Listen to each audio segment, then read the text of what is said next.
শান্তানা, সাকিব, তোমার যে এরকম একটা বন্ধু আছে আগে বলো নাই তো? ওর কথা আমার মাথায় ছিল না, তোমাকে আর কি বলবো। মাথায় ছিল না, তাতেই এত মাখামাখি। টেবিলে তোমার পাশে গিয়ে বসলো, আর তোমাকে পাশে নামায় দেওয়ার জন্য তো পাগলই হয়ে যাইতেছে। সবকিছু তো নেগেটিভ নাও কেন তুমি? স্কুলের ফ্রেন্ড, এতদিন পর দেখা হইছে, এমন তো করতেই পারে। এই গাড়ি থামান। কেন? আমার ভালো লাগছে না, গাড়ি থামান। আমার মনে হচ্ছে আমাদের ব্রেকআপ করে ফেলা উচিত। এই যে তুমি আমাকে ফেলে চলে গেলে, আগের শান্তা কখনো এটা করতে পারতো না।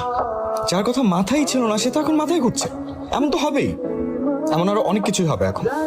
সো ফ্রম দিস মোমেন্ট আমাদের আর কোনো যোগাযোগ থাকবে না। So don't call me, don't text me.